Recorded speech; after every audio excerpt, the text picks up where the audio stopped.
Hello, guys. This is Dawn Hunters Live. I didn't even. We were running from breakfast. I didn't even brush my hair. I said I didn't even. I don't even know what I look like. And I guess I'm gonna. Hello, everybody. Tell me that I look good, You look even if it's not You true. look amazing. Yesterday was our 7-year wedding anniversary. Yes, Yesterday. imagine that. I know. I think six. Six. No, we've known each other for 8 years. Yesterday was No, no, 7. six. We counted yesterday, but William thinks 1 year goes for two this with this marriage. after 40,000 miles in the air and multiple countries for our anniversary, somebody said I have to go to bed and get some sleep. So welcome to Boat Life. Are we on live? Could someone say, yeah, we see you? Yeah, somebody, please write in the chat that you see us. Hey, that's gonna cost you. Hello from Arizona. Hello, Chris. All right. Best comments ever, always. Cool. Yeah, I see Nathan, Dennis, Ian. I see Eric, Jonathan, Greg, River Rebels, Freevolt. You like Mike from Wisconsin. You Yay. like. Hello, Mike. brother. That's brother Mike. Help from Ohio. Okay, we are going to clear my throat. We're going to do this live, but a lot of times people come onto the live and watch it later on, and they're like, what's going on here? What's this about? So I'm going to do, for you guys that are early, a little bit of a spoiler alert and tell you kind of what we're going to cover here in a hurry. So someone that comes upon us, our live, they know what this is about. So after 1 year upgrade of the Saba, we ended up in Durban, Africa to look at an aluminum boat because the Saba is finished. We are now looking for our next project, our Dawn Hunter 2, really officially. And we're going to go through what it took to get the Saba upgraded, some of the storms we were in, why we decided on aluminum, why we didn't build. We found an aluminum one instead, why it had to be on the other side of the world. That's boat life. Our adventures there and what we went through. And then back here to Thailand, getting everything prepared here for the boat to arrive, because we also signed a marketing partnership agreement with a yacht management charter company here. So we have a bunch of boats to get upgraded, and we have a bunch of adventures to share with people. So that's in a nutshell. I added up today, I think it was 37,000 miles that I went back and forth with bags and luggages. I think it was about 15,000 miles for Yana. And, we came back with a stowaway. And you want to show your stowaway? Raven, here, come. So there is a new member to Dawn Hunters. This is Dawn Hunter 3. This is our guard and protect dog, of which has been in a regimented training program as a police dog. Now he doesn't want to go off the sofa. Uh-huh.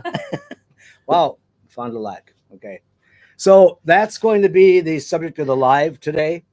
And we will get into it here. I guess here we go. Yeah. And as always, everybody can write in the chat this time. So please make sure that you write in the chat. It's on the side. You don't have to be logged in today or anything like that. Make sure to ask us questions, because that's why we're doing this lives, is to chat with you guys.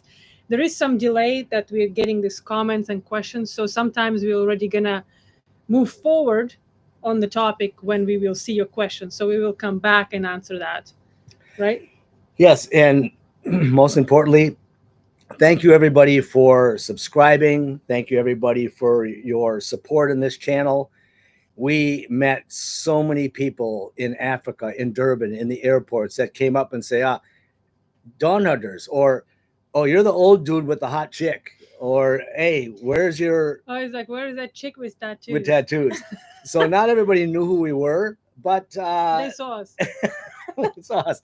And a couple came up to us in Durban in Royal Naval Yacht Club, which was actually established in the 1800s. And they're like, we want to say hi, but you're not supposed to be here. We just watched your episode yesterday and you're in Thailand.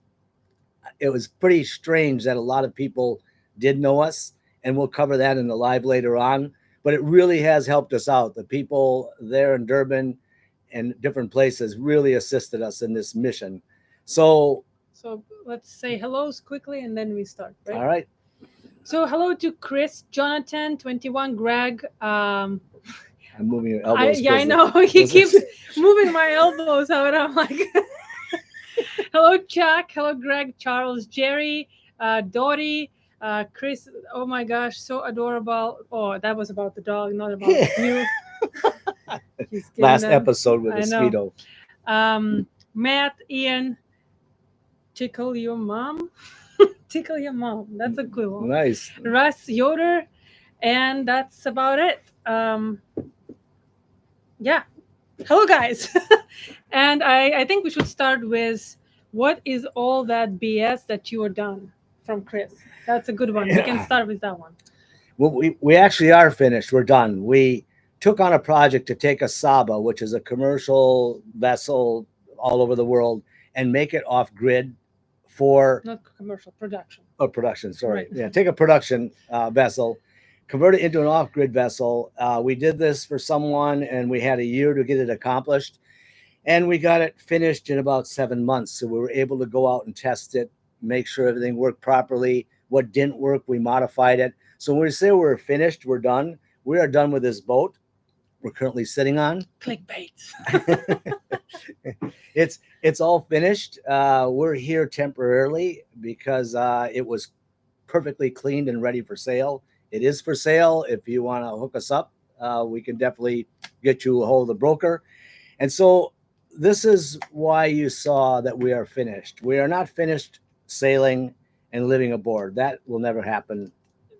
Were you never planning to leave Southeast Asia with your Saba? No. No, but we were. We were planning to go around Asia with the Saba. Yeah, we were not planning to. Well, maybe that's what they mean. Yeah. Well, it's kind of convoluted because we were thinking about if the Saba was what we wanted, we could have worked out some kind of a deal, and this would have been our home. What we realized in the storms, in our living, in our lifestyle, is that this boat is too nice. I mean, it is like living in a castle penthouse. It's gorgeous. Everything's beautiful. Everything's working perfectly. But after coming from a steel boat where we could walk onto it, we could do work on it, this boat is way too nice for our lifestyle. Also way too expensive for our lifestyle. And so we had made the decision to start looking for either a smaller catamaran or an alternate catamaran, which is kind of where it leads into, is that I have always, since Yana left with her pig experience, you have to check that in one of the videos. She was bit by a pig, had to go to the U.S. for a couple of weeks. I was sitting there idle and started looking at building a boat. And as an engineer, I really wanted to build a boat. And I still want to build a boat. But I've also realized that building boat means no boating. So that's why the Saba now is finished. It was finished. We were looking at our alternatives. And we got caught in a massive storm. Yeah, that was in the last episode, actually. If you guys haven't seen that, somehow we lost all the sound on our camera for like the last 3 episodes. So you saw a lot of voiceovers. That's because we had to salvage the footage and there was just no sound. We used the mic, the Bluetooth mic, and it just, I look at the footage and it's like, nothing. So yes, so that storm was a lot of parts we had to cut out because there was just no sound. You know, it was just us talking without anything. And only what I recorded on the phone was able to be salvaged. The storm was actually really bad. We were at this large anchorage with a bunch of boats, but nobody was on those boats. Those boats were just anchored there. And there was one large catamaran. What was that? Like 56. Yeah, 56. And what happened was that it started to pick up, right? We came from an island back to the boat, and the wind just started to pick up and we woke up. I woke up at night And I started just like I already know by the wind what's happening. And I William woke up. I was just already dressing up, and he's like, "What is it?" I said, "Well, what is it? What do you think it is? It's storm." So he got up to, and the winds got up to what? 56. Yeah, it was. It was, and it was gusting above that. Yeah, and then so what was starting to happen is that we didn't drag as much, but what we were looking at is that that cat that was sitting on that anchor started to drag, and he was going past us, right? Well, it's coming right for Yeah, us. The lights were first. like right for us. Yeah, Pounding wind, rain. You can't barely see, but you can see his port and starboard lights changing back and forth, which means he's coming directly for us. There were some other boat parts hitting our boat. Pieces were flying off of other boats and hitting our deck. It was kind of like there was some meteorite shower hitting pieces later, we found. Boat was coming to us. I turned the engines on and I was trying to offset the wind with the engines, but the problem is that the wind would let up a little bit and then the engines would let the boat go forward. And when the winds would hit over 50 knot gusts, it would pull the chain tight, and I was afraid it was going to dislodge us. So I just left the engines running in case something went wrong. We stopped recording because when you're handling a 50-foot boat and there's just the two of us, our safety was much more important. yeah. This was like the worst because of that cat. Yeah, if the catamaran would have hit us, two fiberglass boats would have been in splinters. It would have ripped our anchorage out, and then right behind us was a bunch of rocks and islands. Yeah, as always, as always in Thailand. Now this went on for 3 hours. It wasn't Yeah. like an hour and a half squall. For 3 hours we went through this hell, and I mean, from a dead sleep to jumping up to an emergency to boat parts flying all over, and luckily the wind switched just at the right time, and we saw this huge catamaran lights slowly be drifting past us. And then we're like, okay, if we spin, we're going to hit the side of this catamaran. By the time then the sun comes up, it starts getting light. Always storms stop when it gets light. Yeah, it's not that bad anymore. And so that storm. That storm was, the storm subsided. We looked at each other, beat to shit. And Yana's mouth opens up and she said, "You know that aluminum catamaran that you've been looking at for the last year or so?" That I said, "Absolutely no way." She says, "Yeah." I said, "Where is it?" I said, "Well, the boat's amazing, I think." But I said the bad part about where it is. And she's like, "Well, where is it?" I said, "It's in South Africa." Yeah, and I'm like, "South Africa?" I'm like, "Well," I said, "Well, where exactly in South Africa?" He's in South Africa. I'm like, "Yeah, but what country?" He said South Africa is a country. I thought it's like, North America. Or I don't know. I didn't know that that's a country. I know it's very bad. So, so finally, when I Google South Africa, I'm like, "Oh, it's a country." He's like, "Yes." It's a country that's very far away, but it is at least doable to bring a boat from South Africa to Asia. It's much more doable to go from Asia to South Africa. We're kind of going against weather, currents, etc. Yeah. Anyways, but we were like, okay, before we do any decisions, let's go to South Africa and check it out. Yes. And I was like, South Africa. Is anyone still with us? I don't see any more comments popping up. Yeah, I know. I think people are like, what the heck? Well, there is a chat box. Please write something and that you see us. Yeah, maybe we're not. Or maybe they're all unsubscribing. So I see 150 people. I'm here. Okay, good, right, good. right. I guess we've been talking too much. So yes, we then had a lot of conversations. We called the broker. The broker said, "Listen, I've got to be honest with you. A lot of people came and looked at this boat, and they said you should have been honest with us. This is not a boat like we expected. The pictures didn't look very good. That's one of the reasons why Yana had said no way." And I said, "Well, is it custom built? Is it built at a factory that knows what they're doing?" Absolutely. The designer I researched is an Anton Duet. They really are top class designers. And I said, "And what's the engine hours?" "Well, 450 hours. So, and it turns out the man that had the boat built for him owns the largest mast and rigging company in South Africa. He supplies masts for boats all over the world called Starcraft Star Mast. I'll put a link down below.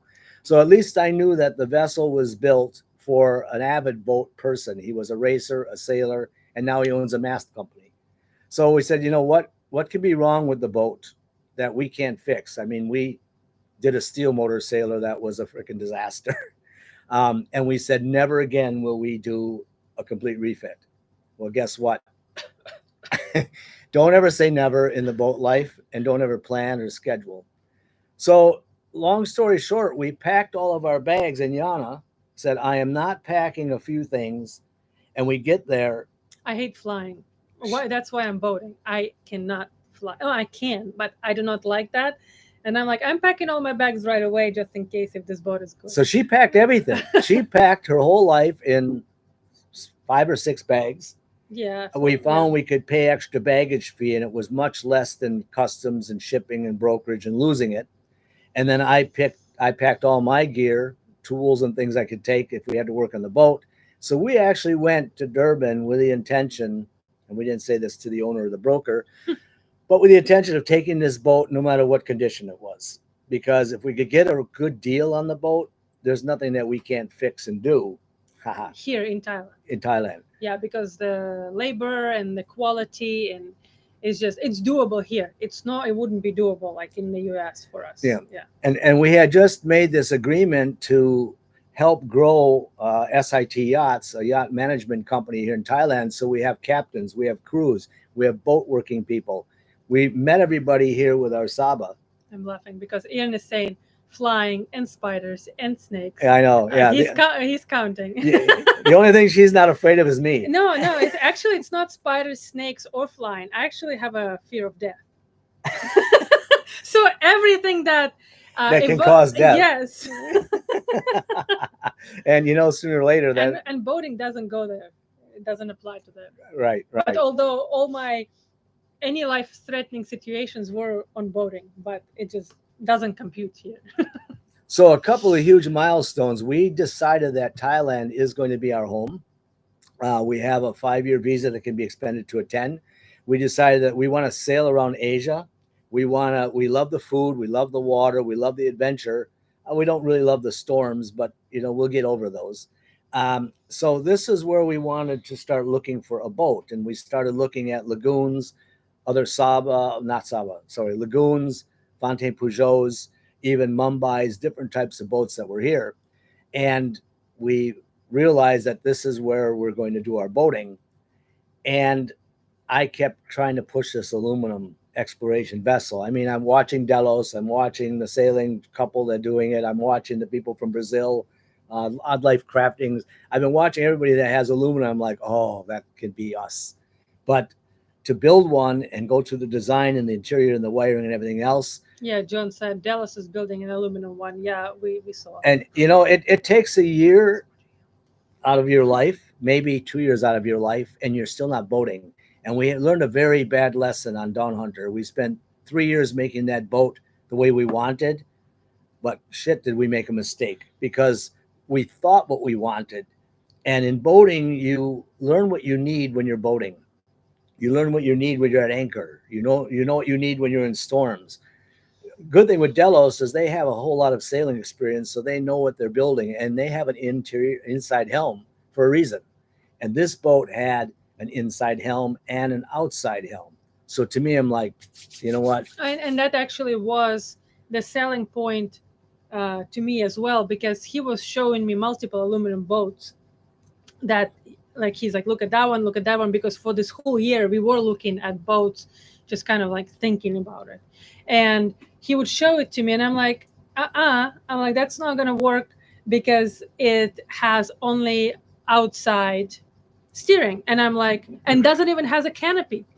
Like, there were a lot of aluminum boats that were nice, well, not nice yet, but they were done. But then they wouldn't have even the, how we call it, the pile house. I call it greenhouse. The enclosure. It didn't even have enclosure. I'm like, no, we're gonna be toast. So I said, no. He kept showing me them, and almost none have an enclosed steering station. Or the interesting parts of those boats is that it's like you never get both.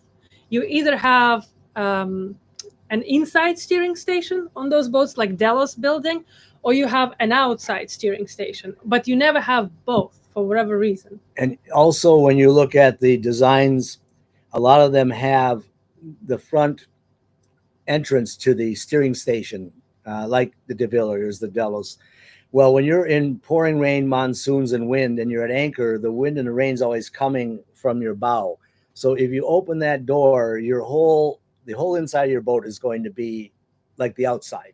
So, you know, you can't get a perfect boat, but to me, this was the most perfect design that I've seen in the last 45 years of boating. And it was built. It means we didn't have to start from scratch. Yeah, and he showed me this boat, and I'm like, I don't really like it, but it has inside and outside steering station, which is to me was a deal breaker because after being in those storms, you can't see anything outside. You can't be outside, and so you want to be inside and see everything and have a wheel. But then you want to be also outside in a nice weather and don't have to be confined in always to be inside with air conditioning or just breeze or whatever. But because outside is nice in a nice weather. I think the thing that sealed the deal is that we were up in this storm and we saw these boat parts all over. And then I explained to Yana and showed her several videos where in a bad storm or even under sail, you can snap a piece of rigging, something can break, and you're going to demast your boat. And guess where the mast falls? It falls on top of your boat. So when we were up there in the storm, I said, if the mast fell down, she said, would the hardtop protect us? I said, no. Even though I did very large stainless steel, the hardtop's fiberglass, if that mast fell and we were upstairs, the mast would be falling on us and we would be over with. So I'm like, good to know right now. Thank you. So I was giving her all of I really wasn't doing it because of the aluminum boat. So Irenaeus Herrick saying, what boat are we talking about? Maybe somebody just joined. Say it again.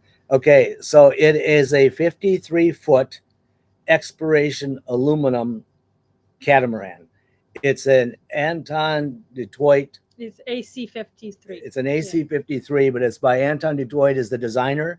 The designer designs and builds a lot of boats in South Africa. You can check him out by looking at his site. And so that boat. This boat is aluminum, and it's called a poor man gunboat. Yeah, it's called a poor man's gunboat because the hulls are the exact same thing as a gunboat, and the design is the same as a gunboat. So she's extremely fast. She sails like a rocket. The pontoons are very narrow and thin and like a razor, of which when you will see the boat, the cabins are very small, but the upper helm, upper deck, and the deck space on the boat is phenomenal. And that's where we live. There is a boat tour, a short boat tour on Patreon. I don't know. Well, we get into that. For right now, we cannot post this boat tour, the boat tour on YouTube because the boat is not here where we are. So if you want to see that boat tour, like if you're really, really interested, so go to Patreon, register there, and you can scroll back and you will see that boat tour there. And you don't have to pay to register, right? You do. Oh, yes? Yeah. Okay. So boat tour will be coming. Yeah, just later. Yeah. And a little bit later on, we're going to go through actually the boat and its design features and so forth. We just wanted to cover why we are no longer on the Saba that is for sale.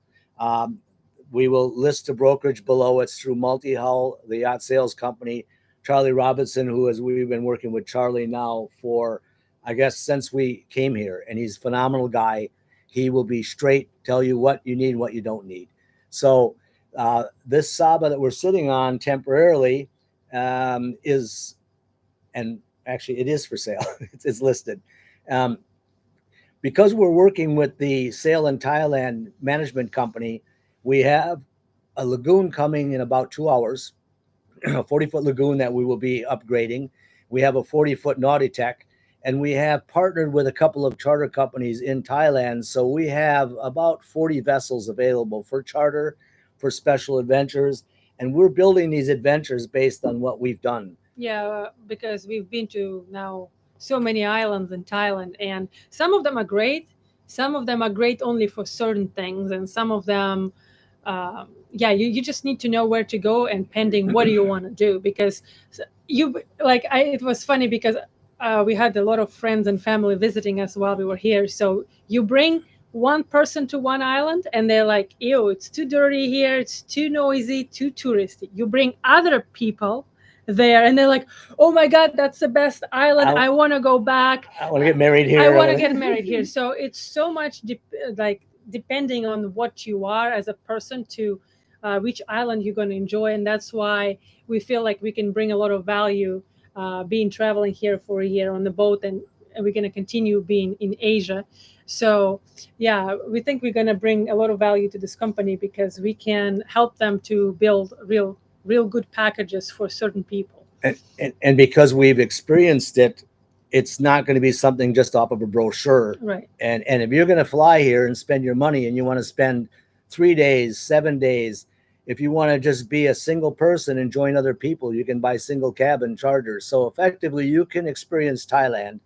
And most importantly, if you're retired or you want to retire somewhere, which is where we are, there's a whole plethora of options that are not just chartering a boat. You can buy a boat. It can be chartered for you. You can fly here every 3 months and spend time in your boat. So I see 235 people watching. Put that like if you're enjoying this live, please.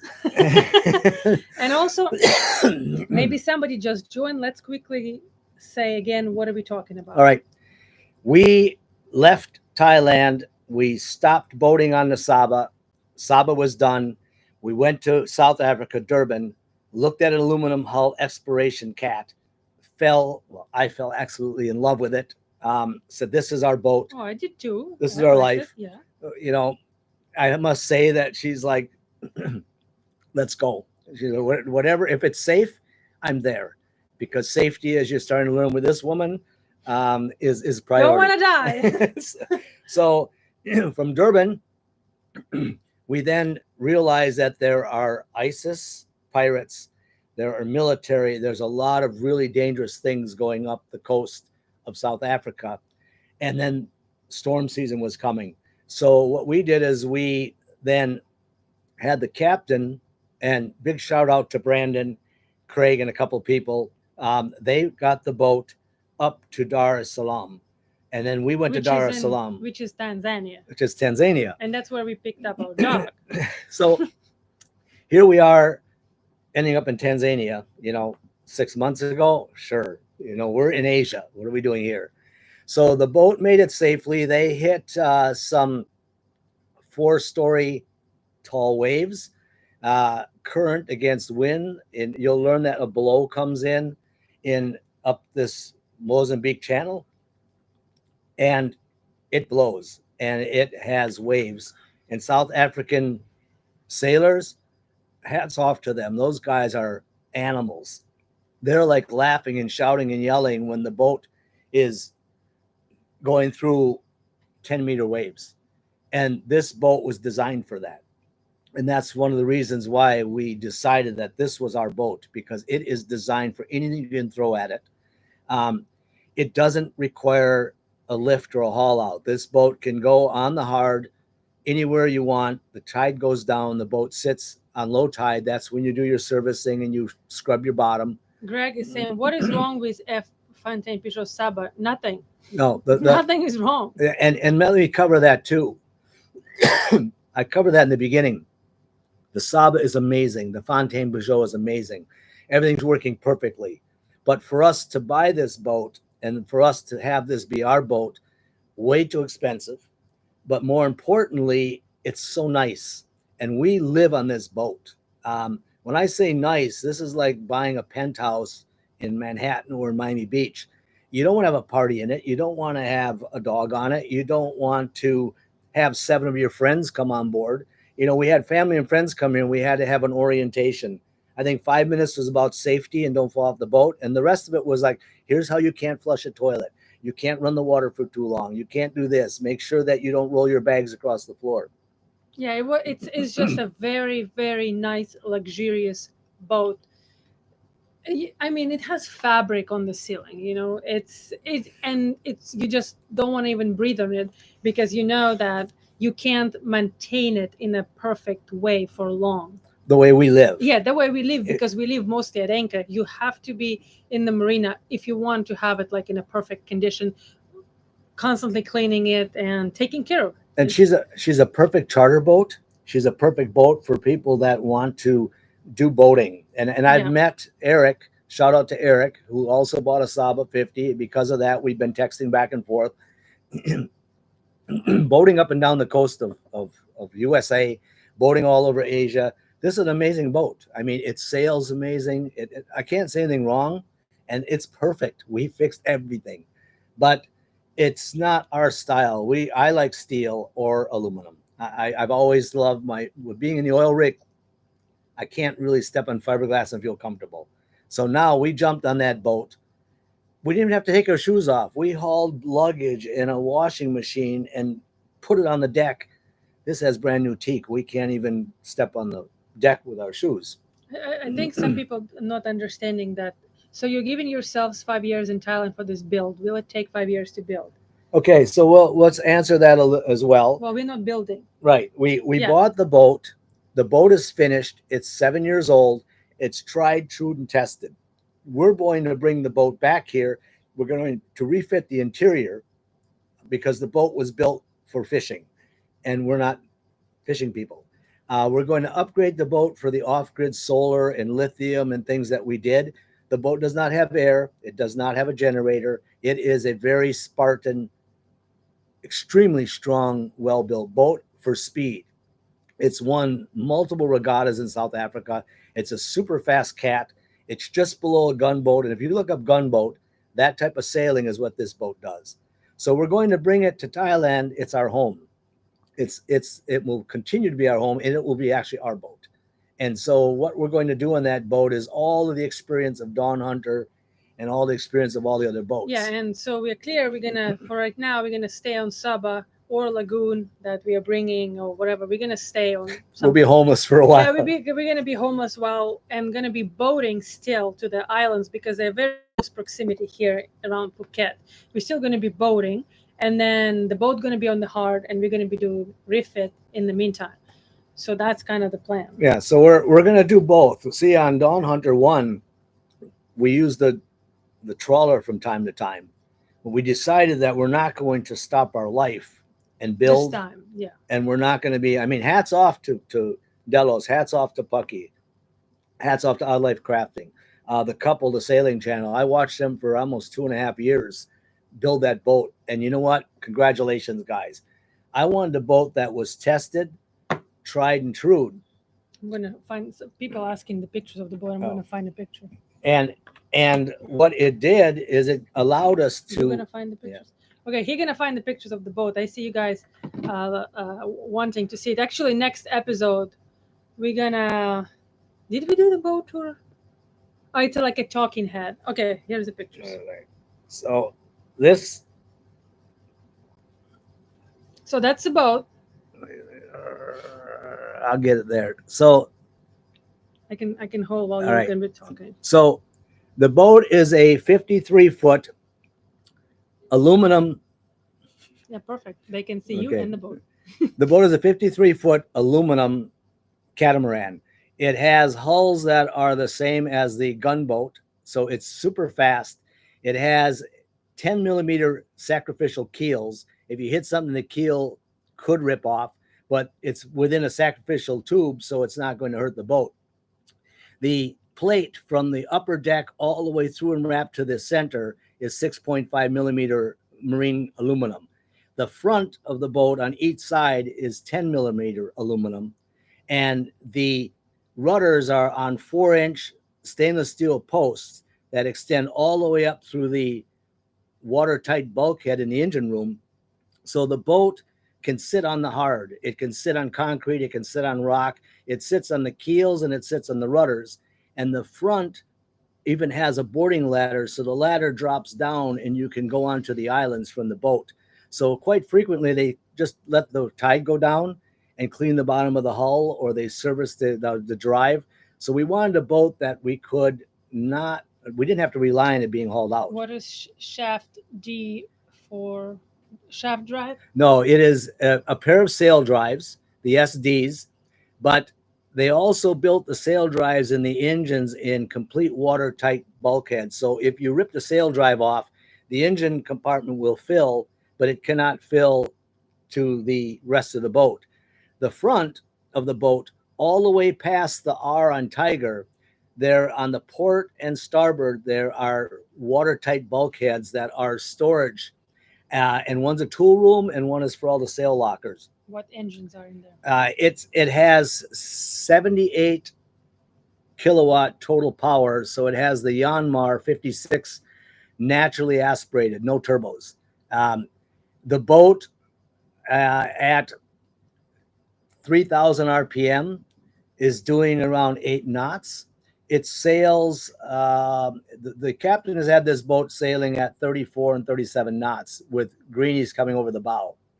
But he was a South African captain. Yeah. Hopefully we don't have to do that. So the vessel was designed and built for speed. It was designed and built for very, very heavy waves, which you'll see when we do a tour of the top. There is an upper helm station. There already was solar because the upper helm station had 4 solar panels, and then there were 4 panels across the back. So when I get into what we did in Durban, we were lucky to find a subscriber that was the manager of the yard that had a trailer that could haul a boat like this out.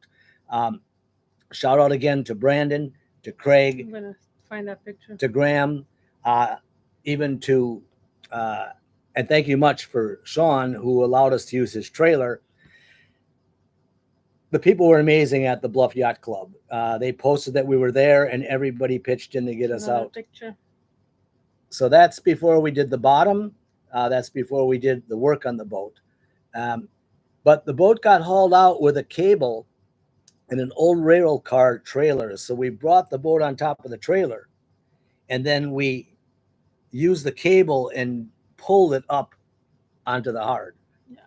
So now I guess what I'll do is we'll go through the boat a little bit, and I'll tell you that because the owner that had this boat built owns a mast and rigging company, it has the mast, sail, rigging.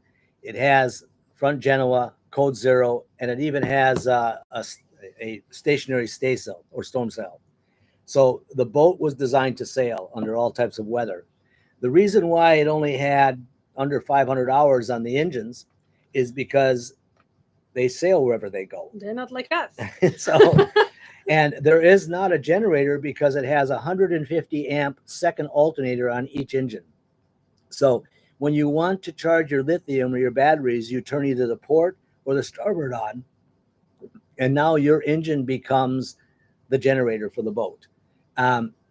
We naturally got on the boat, and the first thing I did was make a list. What can I get here in South Africa? And by my amazement, solar, lithium, Victron, everything was available there, but you had to really work hard to get it in your hands because it takes months to get it. So again, thank you to Paul for sourcing some of these things for us. We had some very cool people we met that are excellent, skilled labor. I mean, Craig and his team did the bottom job, did the work on the boat. Paul was doing wiring with me. Brandon was running around getting pieces and parts. Graham, who was there as a delivery captain, building his boat with his wife. 7 years building a boat. It's amazing. Helped me source things. So summary is. And by the way, while he's going with the summary, hello everybody who joined us. It's 300 people watching. I think that's the most people ever. Put that like button. Thank you guys for joining. And there is Solar Aquatics. Hello guys, awesome to catch you 2 live from Craig. Love the videos. Watch every Saturday before work. Wow. Scott, dang, I bet I missed a good part. And Greg, is there a sister ship for sale? LOL. Maybe. As you guys would know us by now, after getting on the boat, well, I got to back up. We took the boat for a sea trial, and the boat went out in wind, in weather. We didn't expect to go on a sea trial. We got to the boat and Brandon was there. He had 6 guys there and says, we're going for a sea trial. And we're like, well, we didn't ask for a sea Brandon, trial. Captain. So Captain, you're naming the people. They don't know who are those. So Captain Brandon says, oh yeah, we're ready to go for a sea trial this afternoon. We had stepped on the boat. So off we went. And naturally, I didn't also have any cameras with me because we didn't know we are going to go on a sea trial. I had a phone. So Willie was like, do you have a camera? I'm like, no. No, naturally not. We get out of the port and we're out there in the swells and the waves and the boat is moving and he pulls up all the sails. We had the storm sail, staysail out. We had the Genoa out and we had the main out. All 3 sails were out. And with only about 7 knots of wind, we're doing 5.5 knots under sail. Crazy, crazy. He shut the engines off. He said, okay, we're sailing. I mean, this wind, we won't even put up the main sheet generally. Well, all of a sudden he says, look in front of us. We see a huge whale and her calf heading right for us. And we're like, you can't imagine, guys, the size of this whale. Yeah, I'm like, oh, I know what that can mean. I'm like, I'm going to hold on. And we're like, you know, are you going to change direction? He says, no, the boat's aluminum. I'm like, well, what do you mean this? So we held on, and right in front of us, this whale and her calf dove, and we saw her coming under the boat. Even now, I'm getting goosebumps. The whales came up behind us and started to play around the boat and came multiple times around us. That's when it sealed the deal. Well, they say a whale is good luck. Yeah, and also people are saying Delos, Nahua, Duca and Distant Shores went aluminum, sailing Delos. Yeah, and this is the reason, guys, why. Because when you're cruising in different situations and you leave on the boat full time, it's different when you like here in Thailand and you're going to take a boat out once in a while, or you in Bahamas or something like that. That would you can totally go with fiberglass. It's fine. People have been doing that for ages. It's fine. You don't have to do this. It's just for us, it's another peace of mind, right? Well, I'll another story I want to say, and this all comes together as we've been in 3 named hurricanes, crawling on the dock, praying our boat would survive. We were in a water spout where it took the solar panels and took boats and went past us. We were in 2 massive monsoons here where it was the first time that boats got washed ashore, roofs got blown off of homes. We've been in our share of storms. And maybe if you're like a smart boater, you're not going to be in these situations. Or if you're going to be refitting your boat in a bad season and boating in good season, which we did absolutely the opposite, you don't need aluminum boat. Yeah, so, but we do. And even in good weather, and if you watch, last night I watched the winds, and if you are sailing around the globe, and especially in Asia and Thailand, it's different than the Bahamas and the USA, 100%, or Europe. There are trees and logs floating in the river the size of your boat in diameter. I mean, we're talking about logs that are 100-foot long. And our broker yesterday said that one of his buyers bought a cat. He was moving it from the Philippines here. He hit a log. It broke a hole in the front of his boat. It ripped out both of his keels and ripped out one sail drive. And luckily he was able to beach the boat and then get it patched up to tow. We have hit big shit on our boat. So I'm just saying, I'm not going, fiberglass isn't a great boat. It is. I'm just saying that for our lifestyle, it's our home. When you have all your personal belongings, when your wife is on board, when you're sleeping and she's at the helm, you can't be watching and say, oh, wait, you have to go here, go there. Something under the water, like a container, is not going to take a boat like this out. Saying hello to Jason from Australia. Capichao, who's finally got us live here. And thank you guys for joining, everybody. Again, 300 people watching. So clearly we don't talk too much nonsense yet. Yeah, excellent. And welcome, everyone. Yeah, welcome, guys. Thank you so much for joining us. It's a pleasure. For us, it's a Sunday morning we're spending with you. Yeah, we ran up and got a coffee because we're on a boat now that doesn't have any silverware. Terry, hello from Western Colorado. Thank you, guys, everybody who's watching. Really, really appreciate it. And also the boat named Tiger, when our broker had to send a deposit from Thailand, and on the paperwork he said deposit for Tiger. He couldn't get the money out of Thailand because Tiger's in Thailand. Yeah, they thought it's a real tiger. So anyway, it's we would love to keep the name, but we have decided after being in South Africa and meeting so many cool people that we were going to name the boat Dawn Hunter. Yeah. Because so many people came up to us and said, thank you for your channel. We learned so much from you guys. We're building our boat to do what you're doing. Even a little 13-year-old girl ran up to Yana and In Africa. Yeah. And she says, you are my idol. She said, my parents are building our boat to leave. We're going to sail around the world. And I watch you constantly because this is what I want to do. So we decided that having the boat named Dawn Hunter, it would actually let people know who we are. They can then look at the channel and we can help them with the lifestyle. So it really had worked in our favor. Thank you for everybody again that we met.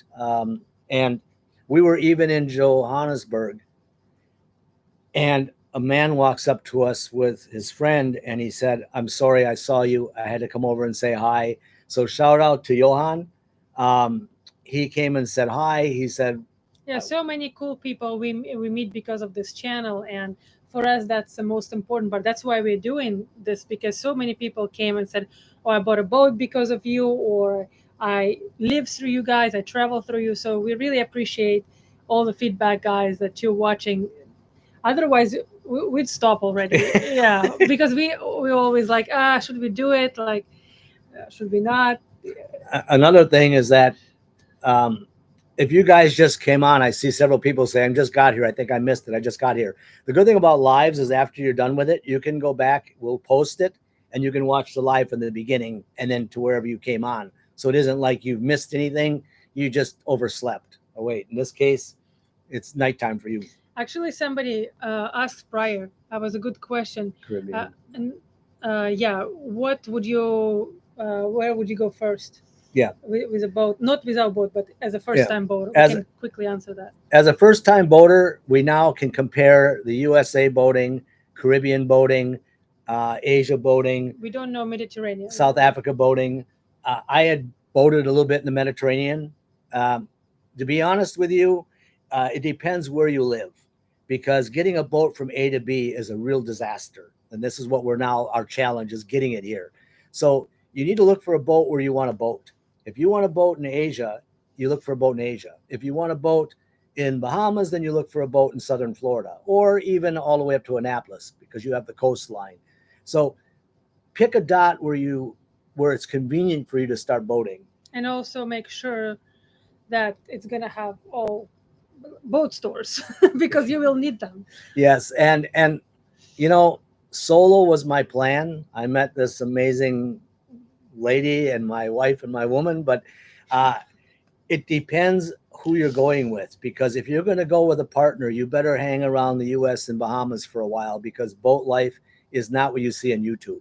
There's a lot of times that shit's broken, everything's dark, everything's down. You better be a mechanic, and your wife better be a person that can support you and not run around screaming like, we're going to die, I want to go home. Because that's we're not going to say who that is, but we watched yesterday a YouTube video on somebody in a bad situation, but not like super bad situation. There was so the last thing you want is a partner that is going to freak out on you. A girl was like, saying that she wants to go home, and she was crying. I'm like, wow. You know, Yana will just hunker down and say, what do we do next? And half the time, I don't know. I'm just winging it. So, but when we're in this fright or flight mode, Yana does not flight. She says, what do I do? If I tell her to go check the anchor, she's out there in 50-knot gust blowing wind and boat parts to make sure that the anchor chain isn't wrapped around something. No, but I don't lose my mind, because I know that the last thing that is needed is to lose my mind, because we might not survive, because you don't realize how quickly conditions can escalate on a boat. It can become really dangerous really fast. And so to answer that question, it's where you currently live, what type of a partner you have, and don't baptize her in a hurricane or tornado or water spout. slowly get her used to boating, and you get used to boating, because there's a lot of times I'm crapping my Yeah, pants. actually, there was somebody saying, Blondie. Yeah, I think it was Blondie, Kiss Me Blondie, that she said I don't want to do this, but my man wants me to. Scared. So Hey, don't be afraid. You got this. it's an amazing lifestyle, and I would say watch some of the channels, and I could say that watch the Winds, watch Delos, watch there are channels that you can see that have been doing this for 10, 15 years, and you're going to get the real story. So bottom line is, you also won't know what boat you want until you're boating, and then it's going to change based on how your boating evolves. So just get out there, don't wait. And we have picked Thailand. Somebody wrote a comment. I'm going to show something. Okay. You go. We picked Thailand because it is a place where we are both welcomed. It's a place that has amazing, hardworking people. It has jungle. It has blue water for diving, coral heads. And most importantly about all of this, we decided to come back here because we did solidify this agreement for helping market and get boats ready for SIT yachts. So we had to make the decision, do we do this with SIT yachts, or do we sail our boat back from Africa? Our plan was to sail it back from Africa with crew. We had to make the very hard decision to say, use our crew from here, use some crew from there, and they are going to bring the boat here to us. And we're going to be here preparing. Right now, it is the beginning of charter season in Thailand. If we were to sail the boat ourselves, we wouldn't be for at least 4 or 5 months, because we'd be taking our time. A captain cruise taking it direct, it should be here somewhere just before Christmas. So we did make the decision, a very hard decision, to get here and to prepare for the boat, get our other jobs organized, which is the charter company, and then pace the floor waiting for this beautiful boat to arrive. Thank you to Steven for super chat. Thank you guys. My girlfriend and I in California, but we are both new to sailing boat lifestyle. Very cool. What boat do you guys have? That's awesome. Thank you so much. 288 people. Thank you. I hope that we are not like babble, boring. Do write the questions that you have so that we can cover those in between this conversation. Yeah, and by the way, Craig said that I'm dropping things from the dock, and that's why one of the anniversary presents that William got me is this. Sunglasses are on the same thing. Since she got the little dog, Raven, she runs out with the dog water bottle, all of her dog shit. And you know what? The phone is missing. The car keys are missing. I'll show you guys later if you join us later. So yeah, if you join us later, we now have, we were expecting, well, actually not expecting. Somehow we decided to end up, Yana wanted to have a dog for protection. Yeah, again, talking about that scaring. Yeah, I wanted to have like a dog because when we were in South Africa, I'm like, ooh, it's really dangerous here. I'm like, I don't know about this. Walking, I'm like, I would feel so much better walking with a dog. And I started researching a dog, and I was like, yeah, somebody like, dog. But not child. Wait, we got to show. Raven, come. Raven. So those of you that came in a little late, we have gotten an aluminum expedition custom-built sailboat, 7 years old. Protection dog. This is her protection dog. My buddy Mark said, what are you gonna do, throw him at somebody? But he has been Yana's been training him, and he only barks when someone gets near the boat. Oh wait, and he does have teeth, as you see. Yeah, so I wanted like Malinois and stuff like that, and then I looked at them. I looked at YouTube videos, and I'm like, I can't have this dog on a boat. Like, it's just not fair to the dog. Then I started researching small dogs, very small dogs. So he's gonna stay like that. And what is he? He's an Affin pincher. And he was bred for catching rats. Yeah. So we hope to get a rat soon. So he was. We have a friend who flown him from USA, so he's gonna stay with us. So thank you, Jonathan. Oh, I'm scared. So what's nice about a jog is that he barks and then I can go bang, you know. So Yeah, because every time we would be at anchor, I would be not sleeping a lot of times because I'm like, oh, somebody's there. If you saw one of the last episodes when we were laughing because I woke up at night, I'm like, somebody's in our dinghy. And William is like, no, it's a motor. But it looked like somebody was hunched in the dinghy, but it was just the motor of the dinghy. yeah, so it's, you know, and I see the comment down here, first line of defense, exactly. You know, either they're going to run up and pet the little guy or they're going to laugh at it. Well, they're laughing at it, then I can do my second and third line of defense. So, Yeah. but you know, also what happened is when we got there and we saw this boat, we fell in love with the boat. We said, this is it. Yana came up with this great idea. She said, well, here's what we should do. You should fly back to Thailand and get all the rest of our stuff, and I'll stay here in Africa. I'm like, what do you mean you're going to stay here in Africa? She says, well, I hate flying. I'm like, well, great. So I flew back to Thailand. Yana stayed there in Africa, booked a tour, which I'm going to let her cover, a hike.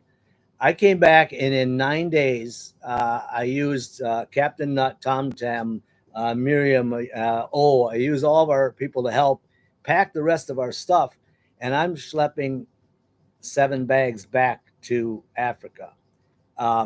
Second time through customs. I now know the customs guy personally. Thank you for subscribing on our channel. Once again, YouTube helped me get through custom. He's, where's your family? I said, it's just me. Well, what do you mean you? There's 8 bags here. Well, it's all used stuff. Well, guess what? Some of it wasn't used. Anyway, we went back and forth. And so those of you just coming on, I see a lot of people coming on. The good thing is we will post this chat. You can go back on and catch it from the start. But we are finished with the Saba, which means we're finished with upgrading it. We are not going to take it for our own boat and make payments on it. We are helping the company sell it. And we have definitely found a boat we love, which is an aluminum sardine can. The cabins are small. Let's show it again. We'll pull up the boat picture again. It's very small boat in the cabins. It's a very large boat everywhere else. That's a boat, in case if you just joined. It's a 53-foot Anton Detroit, custom built. It uses 6.5 millimeter aluminum. I saw a question about aluminum and salt water. Well, if you do your research, there is a marine aluminum that is also used by KM Yacht Building Company. It's utilized by Van der Stadt. It's utilized by this manufacturer of this boat. And what it does is that you don't paint it. It takes the air and the salt water and it builds a layer on the exterior of the aluminum. This boat had not been out of the water in 2.5 years. It hadn't been running 2.5 years. We hauled it out because I was concerned about the bottom and pitting. The bottom, not one pit, not one. The aluminum is, it actually builds this film around it, which is why it kind of looks like an old dirty dishpan. And so the aluminum is designed for marine use and for exploration. Because it's 6.5 millimeter on the hull, and because it is also 10 millimeter sacrificial keels, it is able to go in Norway. It's able to go in South Antarctica. It can hit not big glaciers naturally. So it is designed for hitting logs. It's designed to be safe. That's not what we want to do, but it's inevitable. There is a very large dent on one side when we hauled it out, and there is a photograph of where a huge blow came into Durban. It ripped the marina all to pieces. Like 25 boats sunk, partially sunk, boats smashed into this boat all around it. It was the middle of all the boats, and it's the only boat that only got a dent in it. It didn't have any severe damage.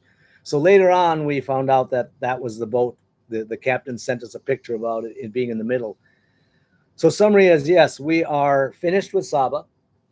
We have a boat now in South Africa that we have decided for the crew to bring here because we're here in Asia helping Sail in Thailand, SIT Yachts, for managing boats and getting boats prepared for charter. I'm going to put that link here. And it's sityachts.com.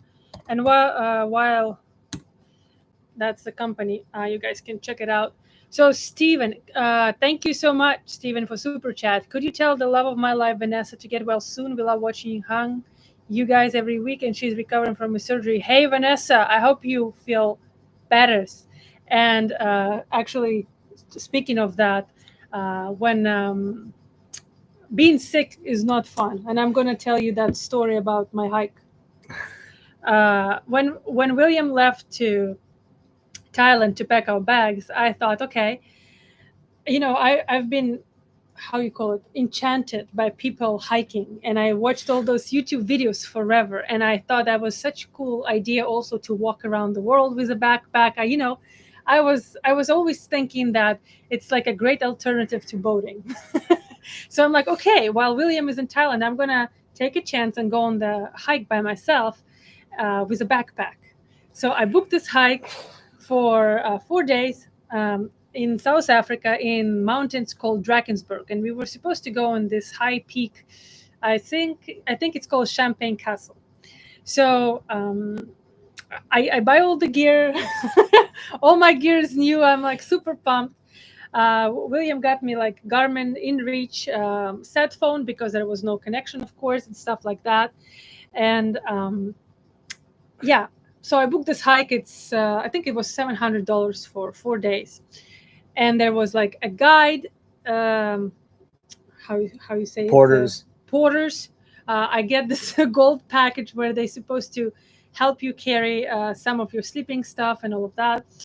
And I show up there, and oh no, actually they pick me up, and I show up finally to this camping site. I'm in Thailand. She's alone. I'm alone. There's supposed to be like a group of tourists also, and I don't see the guide with whom I booked, and I'm like, and where is like so and so? There are porters there, and the driver. They speak English, sort of, but it's hard for me to understand South African accent, and plus they have like this African accent. So I'm like, where's so and so? And they're like, oh, he's not coming. He's in Botswana. And I'm like, okay. I said, so who's going to be our guide? And like, oh, well, this guy, he's working with this guy forever. I'm like, well, that's not with whom I booked, And I want to be also like politically correct here. How would you say that about how you say that?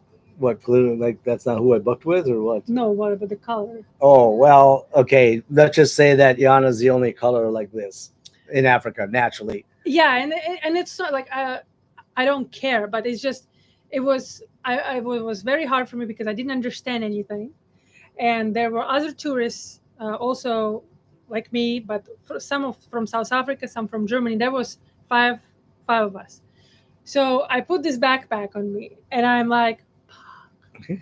and we start walking, and after 5 minutes, I realized that I'm like, I probably should go back because the guide is not there. The backpack is super heavy. I'm not ready for it, and I thought I'm fit. And then I booked this, like, it was like an expensive hike, and I booked it because I'm like, okay, there was like a medical kit. The guide was supposed to know how to administer first aid, and the guide that was instead of the guide, right? He said, well, you guys have your medical kits, right? And I'm like, wait a minute. It was advertised that you guys have a medical kit. We are going to the mountains. It can be like dangerous. So I said, well, aren't you have a medical kit? He said, well, we have, but we have almost nothing in there. And I'm like, okay, that's strange. But that's probably where I should have turned back. But anyways, we keep going. So we go, very pretty. It's very nice. I sweat to death. I want to turn back. It's really hard. It's very dangerous because it's mountains. I've never done that. I was not ready. And we don't stop. Nobody's waiting for you there. I mean, I can go on and on, but anyways. So, and then we camp where? So she's sending me cryptic text every once in a while because of the Garmin InReach that I got her. At least I could kind of see where she was at. She sends me a text and said, we finally got where we're going by the edge of the mountain, and we camped, but I think something's wrong because it's where all the grass was burned. So they camped in a burnout site for some reason. Winds went up to 45 knots. I hear the freaking animals, and they told me there are no animals. I'm like, I'm in a fucking Africa. I don't know what's outside, but I hear the animals, and they told me there are no animals. And I hear, like, I see the lights outside. I see people walking, and I'm like, I think my tent's gonna blow away because it was so hard. Next morning, I wake up, I'm all black. I'm black because they camped in the burnt grass, and the illegals that are coming from the country called Lesotho, they burn the grass so they can see because they're walking illegally at night to South Africa. So we camped in that burnt grass. So we all were black, like everything, like in soot. So I said, and I was so exhausted, and I said, what are we going to do with this wind? I said, can we go up top to the peak? And the guide was like, well, I don't know. Let's go see, because if it's too windy, it can be dangerous to go up. So we go to that mountain, and the guide is like, no, it's too dangerous. We can't go up. I said, okay, because I was at this point exhausted. And I didn't sleep all night. Nobody slept all night because of the wind, because the tent were about to blow away. And he said our tents will blow away at the top of the mountains if we even going to make it. So the guys that come there to go to the peak start arguing with the guide. And they're like, no, we need to go. I'm like, no, we need to listen to the guide. Why do we have a guide? So anyways, they start arguing, go back and forth. So we don't go to the peak. We spend the night down. And where I'm going this, Vanessa, it starts to get dark. Everybody get back to the tent, and I'm starting to be sick. Like, I feel nauseated. I'm about to throw up. I go to the tent where the guide is, and I say, hey guys, I'm sick. Do you have medicine? Like, it's like a charcoal or something, right? Because I feel like I ate something bad. And they were cooking for us. They're like, they opened their medical kit, and there is nothing. There is just nothing. There's like bandages for feet, And I'm like, okay. And I go back. So everybody is I'm just laying in my tent alone, texting to William on my set phone, and is just not. And I'm like, what should I do? And he's like, well, maybe go try throwing up, because it's maybe going to go better. So I go out, I throw up, shit my pants. not literally, but everything is happening outside of that tent. Not a single person checks on me. Guide doesn't care. Porters don't care. Nobody checks on me. I'm out of water because you fill your bottles from the river. I go at night in these mountains in Africa to refill my freaking bottle.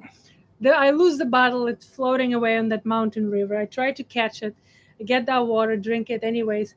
I survive till the next morning, and they get me out of there. One day early, I said, this is done. I said, I was so pissed because nobody helped me. I was so sick. So Vanessa, I understand that being sick is not fun. I've been there. So I hope you really get better, because it's not fun. No. So yeah. So long story short, I'm not going anymore on hiking trips. I'm not going anywhere alone without William. And boating is the way to go. So summary of this whole little story is that we always think things are better somewhere else, or we want to do more things, or with even our boating, we've gone on a lot of hikes, but those hikes are not professional hikes. They're like tourist hikes. Boating is the same thing. You have tourist boating, which is amazing. Do whatever you can boating. And then you have living aboard a boat. So the whole reason, again, and we're going to hit this multiple times, why the Pucky, why the people are actually, even Winds and so forth, are building boats their style, because they know their lifestyle. We short-circuited the whole system, and we got an amazing boat. Yes, there will be more boats like this coming. This is a tried, tested, true boat that wins regattas. is strong. It's been in 10-meter waves for 5 and 6 days. So we are going to be also marketing this boat after we do what we need to do to it. So the bottom line here is that, you know, right now, a shout out to those people that are ill. Shout out, tomorrow is Veterans Day. And so I salute everyone that globally that was in the military or is in the military. It's a very special day. My dad is 93. He went a month ago on the Freedom Flight from Green Bay, Wisconsin to Washington. He was the oldest guy. He was only one of two that was still alive. And I talk to him all the time. And he's like, "Where are you now? What are you doing now?" People have a hard time believing that we live on a boat and this is our home. They keep saying, "Well, where are you going to be? What are you going to call home? You know, where are you going to stop?" So, but again, my dad on the last call said, "Why a boat?" I'm like, "It's been 7 years. Why you keep asking me why a boat? I don't know what to tell you." And I have to say that one of our daughters, Tatiana, came to visit us in South Africa and actually to help us out. Brought some things that we absolutely needed, and we couldn't get anywhere to get the boat back together. So, you know, she was able to see with us what it's like to be in other countries, what it's like to be. Africa's not a bad place. South Africa is not a bad place. I wouldn't say it's poor. I would just say that it's people are playing with tires for toys. The children are running around playing with sticks and enjoying. You don't see iPads. You don't see people sitting at a table doing this and not talking to each other. You see a lot of integrated family and a lot of integration. No one cares whether you're white, whether you're black. None of that matters. It's what matters is our taxi driver said, "I have 6 children." He said, Ali started selling little sticks and little pieces on the road, and then slowly got himself to a position where he owns a van and a taxi service. You cannot get anything past this guy. He sees on the side of his eyes because he's been selling since he was little. And he said to me something that I guess my dad said, "I'm a millionaire 7 times. I have 7 kids." Ali said, "In Africa, we don't have much. We're a very poor country. So what God gives us is children. And the children is our reward. The children is what we work for. The children is our reward." And I realized that this guy's got his shit together. He's not care about what boat he has, what car he has, how much money in the bank. He says, "My golden opportunity is to love with my children." So anyway, we learned a lot being there for 3.5 months. Africa is Africa. They have an expression there, TIA. This is Africa, and it's a very different country. I've never been to a country like that, and I think everybody should go there at least once, because even I consider myself an intelligent person. I don't know if it's very objective or not, but I always thought in the news and the media that the things that they show were over exaggerated, and they are at a certain point, but a lot of things are true, and it's interesting. At least I think for your own education, everybody should take a trip to South Africa or Tanzania. Tanzania is a great place, and you can go safari, see stuff, but you also will see how people do live still in our century. Yes. Yeah. And you know, another amazing thing is, well, I think the guy's a genius. I watched the rocket being caught and I got goosebumps. Starlink was amazing. We rented a little camper while we were trying to drive from point A to B. We were able to find a campsite in the middle of nowhere, 4,000 hectare on the end of the campsite. And we took the Starlink and put it outside on the ground, plugged the cable in, and we actually had communication because no cell signal, nothing. We didn't have it naturally where we're in a hotel because we couldn't put it anywhere. So Starlink on the boat, it has traveled with us in a suitcase from Thailand to South Africa now back. We are now on Starlink, able to do this streaming. And so many people comment that, "Oh, these guys are not off grid. they're sitting here posting videos. Well, I've got news for everybody. I love those comments. I'm gonna tell you. I'm gonna give you a challenge. You bring your ass to Thailand, and I'm gonna put you on one of the charter boats, and I'm gonna send you out there in the monsoon, and you come back and tell me you're not off grid, and I will bet you right now $1,000 when you come back, you're gonna gladly give me that 1,000 to come rescue your ass. So, you know, and I won't get. I'm very, very excited as well. I won't get political, but I am really looking forward to some new changes happening. We are living in Thailand because we're both welcomed here. We are both able to be here.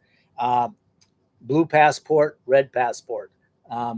Which was, as you guys know, with all that political situation, with my passport, we can't even go travel many places. So a lot of you guys were asking like, oh, where are you coming to Australia? Where are you coming to New Zealand? Not anytime soon, because with my passport, I cannot get a visa there. Like, it's just not possible. Asia is open for me. Africa is open for me. And Africa was the first place since long time where when somebody saw my passport at customs, they smiled at me. Usually I get the look and I get 50,000 questions what I'm doing there.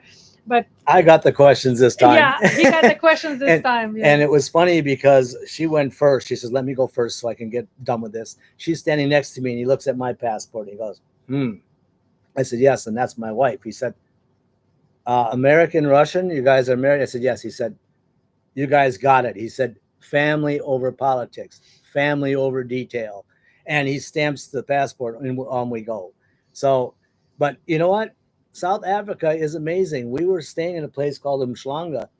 It has everything imaginable. It's beautiful. It's nice. There are pockets. You just have to learn how you navigate.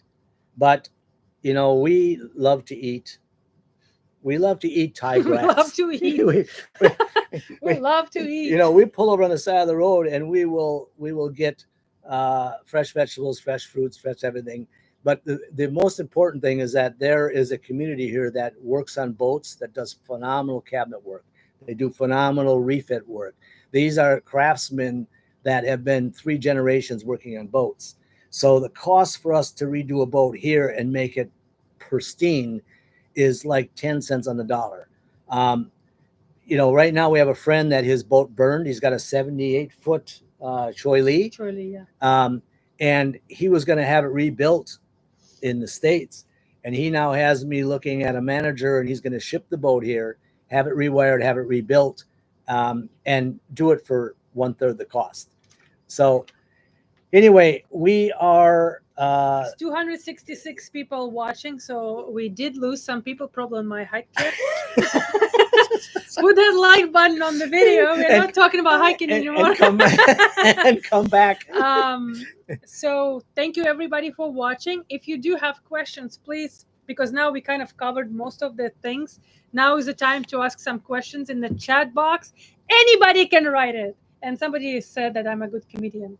Oh, I need to show you guys. We're talking about the boat that we bought, and after we decided this was our boat, the captain sent a photograph of our boat after a storm, where the complete marina and harbor was decimated. Yeah. Where you see, I'm gonna go like this. I like that. Where the circle is, way in the middle. Of all those boats, is the aluminum vessel.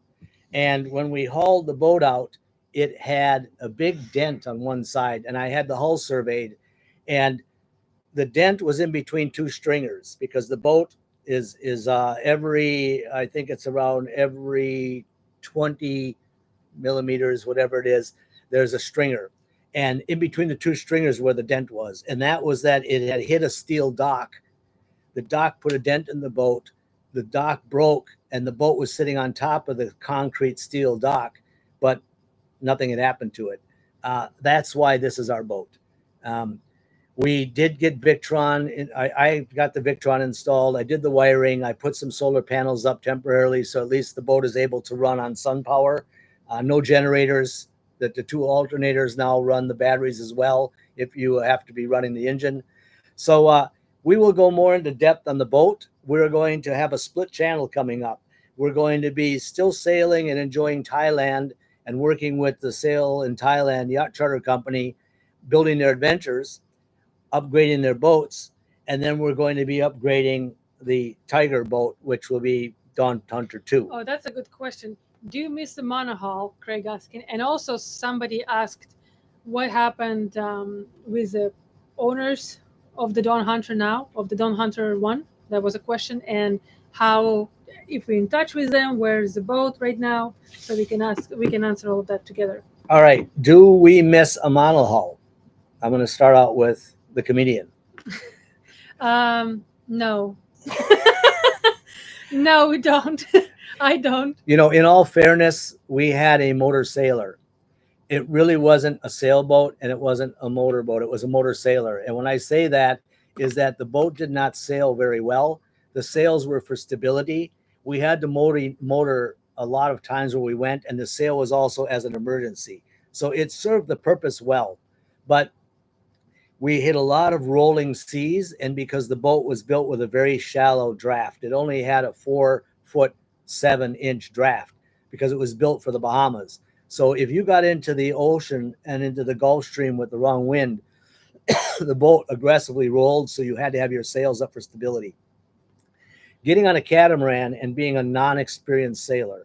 I'm an experienced engineer. I'm experienced at boating and boat design. I'm not experienced at sailing. And anyone can sail a catamaran. You put the sheets up and you look at your apparent wind and you're sailing.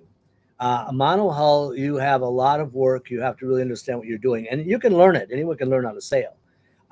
So the catamaran gives you the ability, in my perspective, to live above the water. I grew up in northern Wisconsin in a basement with 7 children. 3 of us had to live downstairs in the basement. The only light I got was a porthole. And in the wintertime, I had to dig the snow out. So when you're on a sailboat or a monohull, you are below the water line. In a catamaran, your whole living space is above the water line. So wherever I look, 360, I see water. This boat has a 360 degree inside full helm station, steering wheel, autopilot. Even I can change the sails, deploy, etc. Everything from inside. And it has the outside. You can deploy the sails from inside. Yeah, the front genoa. The general. Yeah. But not the main. Not no, the main sheet, you have to go upstairs. So the between monohull and catamaran, a catamaran is much more stable in certain weather. It also allows you to be in very shallow water and be also stable. And when you're boating in places, you always want to get near an island. You want to get close to somewhere so you can get ashore on your dinghy and back. And you have to be able to anchor. And also what we've learned by boating, a lot of times it's so shallow. And I didn't think it was such a big deal. He always said that, oh, well, with this draft, we can't go in Bahamas many places or this or that. But it's not just that, because I always said to him, oh, well, but we can anchor further. I'm like, we don't have to go so close. We still can anchor and go to that place. But there are 2 things that prevent you from that. Number one is that usually then it's outside the bay, outside of that designated anchor. So you are out, open to all the winds, swell. And so your anchor will not hold if it's a bad swell, or it's just not protected anchorage if you're too far out where you can do your draft, right? And then number 2 is your dinghy. We've learned the hard way in Bahamas when our dinghy was watered. Our dinghy sunk. Yeah, where our dinghy sunk on land and we couldn't get to our boat, and it was 3 miles? Yeah, 3 to 5 miles away from our mothership. Yeah, it was too far. We've learned the hard way that we shouldn't be too far from our boat on the dinghy. So again, it comes back into that play that you want to anchor as close and as safe as possible to that island where you're at, because of the dinghy and because of the wind and swell. And the third item is that most of the protective reef areas now have mooring balls. All over the Bahamas, you have to use a mooring ball if you're going to be near the island. You can anchor somewhere out, but near has to use a mooring ball. All over Thailand, protecting the reefs, you can only use a mooring ball. And guess what? The mooring balls are designed for shallow draft vessels. If the wind switches on you on a mooring ball, you can go from a safe place to sitting over the top of a bommy.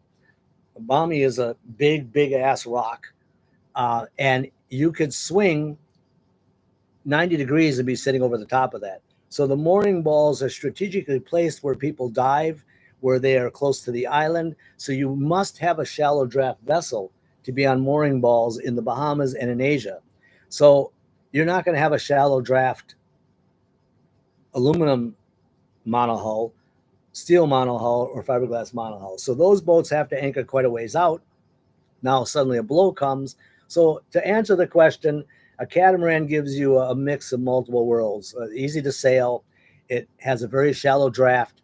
You can actually bring the boat up onto the island in the sand if you even want to on a fiberglass. I've seen many lagoons now sitting on the hard when the tide goes down here because you don't need to haul your boat out to work on it. That's a huge expense, and you're not going to be near a marina. So, and also answer about the Dawn Hunter 1. Where is it? Oh, Dawn Hunter 1 is somewhere between the Bahamas and the States. I don't know where just yet. Yeah, I stay in touch with Steve. Steve is loving the boat. He's got a couple dogs on it. It's every once in a while I get a picture and say, hey, we saw Dawn Hunter 1. So she's doing fine. Hopefully he's sanding his ass off, keeping the rust from beating him. It's also why we went with aluminum. Yeah. We've seen our day of steel. I said no more metal. Not metal, steel. I said it's just not. I always wanted aluminum, and I was always saying like, oh, if only we would have an aluminum boat so we don't have to grind the mast. And I've seen so many people out there saying, I've moved on a boat. I'm now living on a boat. I'm enjoying this. I've been here for 3 years. I've been here for 20 years. We have met the most amazing people I could ever encounter around the globe that are centered around marinas. And when I say that, they all have a certain goal. Their goal is freedom. COVID kicked them in the ass that said, you know what? I'm not going to be stuck in lockdown anymore. Even if my lockdown means I'm out being a boat vagabond. But the boating community and even people within this community, if you need a hand, they'll help you. That boat that went on the hard down by the island somewhere, the whole island got together and helped them get off the reef. Where else do you get people that are going to pitch in and help without saying, if you don't pay me, I'm not going to do something? Oh, so they did pay them. While you're Googling something here, I'm going to answer this one. I saw something about the girlfriend. So somebody bought a boat. Where is it? Anyways, I can't find the comment, but I saw that the guy got a boat, but his girlfriend is afraid of the water, and he's asking if this is a problem. I think actually that depends. So we met a very cool couple in South Africa. They have a very small YouTube channel called Sailing Skulls. So go give them some love. They are trying to, they bought like a hull and there is nothing inside and they're doing everything by themselves and they're going to go travel. So they got married just recently and they've been doing this together. And the guy wanted, Shane, he wanted to travel on the boat and that was his passion. But Leanne, it wasn't hers. So they met and he talked her into that. And since then she's like, we gotta go, like she's super cool and they're restoring this boat together, doing everything by their hands like we did our Dawn Hunter 1. And is she a little bit afraid? Yeah, she is, but she's willing to do this. And she talked to her kids and she's like, yeah, I'm doing this. And her kids support her and I think they're gonna go. So I think it's a mindset. So if your girlfriend is willing to change her mindset and say, okay, I'm going to give this a try, you have a chance. But if she's like, this is really not for me, I don't want this, whatever, then I don't know. I don't think that it's very positive. So I think you need to kind of see, take her out on the nice trips and see, because it's going to be very clear once you are taking her on a couple of trips on that boat. She's going to either like it and say, okay, maybe, or she's going to say, you know what, no. Because also if you're planning to cruise full time, you better know now, because a lot of times a woman going to say, okay, maybe, and then they go, and then she's like, absolutely not. And then you're stuck with a boat. But I have an input there as well, is go charter a boat. Go for 7 days on a boat. Doesn't matter where you charter it. Yeah. Okay, it looks like it's expensive, but I can tell you right now here, a boat charter is a lot less expensive than buying a boat and changing a lifestyle and deciding it's not for either one of you.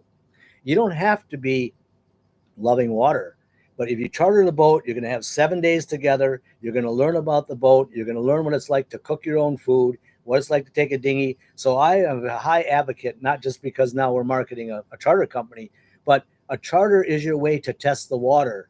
And if you take that cost of a charter over 7 years and divide it up, it's much less than going on a cruise or anything else. A small story is that I'm afraid of water. It's a weird thing. My name William, I was named after my father's brother who drowned. He jumped in the water to save my aunt. He saved her and threw her on the boat when he was 15. My aunt was 13. She and my dad were in the boat, and William never came back up out of the water until he was dead. So I was named, and I always knew this story. So I'm afraid of water. I go under the water with my dive gear because I forced myself to do it. I'm on water because I forced myself to do it. But I respect the F out of water. I do not go in the water without a life ring. I always throw a line and a life ring out. I always prepare. As an EMT in the past, I picked up so many people that drowned because they were not prepared. Forget about being a good swimmer. That's bullshit. When you're in a storm or when you're in a current and you're tired or you've eaten and you fall in the water, don't rely on your swimming skills. Rely on a life jacket. Always have a ring. So there's a safe way of boating. I'll even go only 8 foot under the water to find a watch or a pair of sunglasses. I'm going to have a mask on with an air tank. And why? If I bounce up and I hit my head on something and I have a problem, the last thing I want to do is open my mouth and say, oh shit, and drown. So, there's a lot of people afraid of water, but that doesn't mean that it should stop you from doing what. Yeah, I don't like water, for instance, and I'm still on a boat. A lot of people like, oh, well, you're doing something wrong if you are don't like water and you're on a boat. No, I just don't like swimming a lot, but so here we are. Nothing has nothing to do with living on a boat, actually. So guys, it's still 267 people watching. Thank you so much. And right now we already covered everything, so we're just answering your questions one by one. So if you have a question, write it in the chat and we're just answering those. So as their questions come up, I'm going to give a quick overview of this boat. Sure. Okay. So do we want to put it back up here again? Can you hold it? Oh wait, before I go on, the man that had this boat custom built is the owner of a company called Sparcraft Masts in Cape Town, South Africa. And he did an amazing, phenomenal job on the welds, the construction, naturally the sail. I'm going to go from the front to the back of the boat, actually about to start. And by the way, Charles, hey, very important questions. How the heck are you guys? Lol. Just want to say hi. Glad I finally caught a live stream. Enjoy it all. Hey, that's a great question. By the way, I'm doing great because I've just been on 2 flights, 10 hours each, with 9-hour layover with a dog. So I'm really enjoying my time right now. she kissed the land and then she says, you know what? I love boat life. I love being on the boat. So, if you're on a boat, just go ashore for a little while and it's going to revitalize you. So anyway, the boat is a 53-foot custom built aluminum catamaran. It's made out of marine. I think it's 5 grade 03. I have to look. 503. It's made out of 6.5 millimeter hull plate all the way from the deck, complete pontoons. The keels are sacrificial keels. They're 10 millimeter thick keels, and the rudders are 10 millimeter thick with 4-inch stainless steel rudder tubes that are completely sealed that go above the water line. The boat does not have any through hulls. I'm going to show the boat. Okay. Mm-hmm. The boat has 2 water boxes in the complete watertight sealed engine compartments. It has 2 Yanmar diesels, 500 hours each, with sail drives. But because it's a watertight compartment, the engines are back behind the 2 master bedrooms. It has a lower complete helm sailing station with steering, autopilot, Garmin, everything was all done. And then it has an upper helm station that is covered. And it also has a station covered on the port side So there were 4 solar panels. I ripped the solar panels off and put 4 610-watt bifacials up there, and then I put 2 610-watt bifacials in the stern of the boat, and then there are 2 more that will go in the front. So we'll have 8 times 610. I also built the same lithium batteries that we did here on the Saba project, but I did it with 24 volt instead of 48, and I'll go over that in detail. The boat is designed, it's called a poor man's gunboat because it's designed for super fast sailing. It is total 12-ton total weight. It has the fuel and water tanks in the bilge under the waterline, completely double thick in those areas. It's part of the hull. And then the keels being sacrificial, the whole boat is 1.2 meter. It is a 8.5 meter in breadth. It's 53 meters from LOA. Actually, 53 meters from the very meters. Foot. 53 foot, 16 meter boat. Okay. I'm getting my meters because now I'm mixed up with meters. It has a 79-foot mast. It does not have anything furling in mast furling or boom furling. The sail is a main square top sheet. It has a 24 volt operated front Genoa, and then it has a furling staysail, all 3 which can be extended, and then it has a code 0 for sailing downwind. It does have everything imaginable for rigging and sailing because the man owns a mast building company with about 200 employees. So it has motorized traveler. It has 3 electric winches. It is designed. It even has a back deck that is motorized and has pins and tubes. So the whole back deck either goes to the lower water position for you, so you have diving or dinghy place, or it goes all the way up and now you have a deck space for grilling and cutting fish, etc. Has 2 external sinks for fish, for cleaning and cutting and cleaning the fishing, because the boat was designed for fishing. It has rod holders built into the hull in the back. Has a front boarding ladder, so when you beach the boat, which you can beach it on rocks, sand, whatever, you can then drop the boarding ladder from between the 2 nets and you can exit the boat down the front. It is designed for pure, I would say, off-grid living. Off-grid! So we're going to be doing a boat tour. I saw a question. Yes, we're going to be showing 2 things. We're going to be showing working on the boat and what we're doing on it here in Thailand. And then we're going to be showing our yachts, chartering, and our enjoyment around the islands. So we're going to kind of have a split channel. So I'm going to ask you a couple of questions from the people about the boat. How old is the boat? The starting of the boat was built in 2012. The drawings and prints were designed in 2012. The boat was finished in 2014. And then 2015, the masts and the other things were put onto it after it was launched and put in the water. So the boat really is a 2015. 2017, it went from South Africa up to Somalia doing fishing trips with the owner and with Captain Brandon. And so the boat has had a lot of, it's been in 5 regattas. It's won a couple of regattas. It's super fast.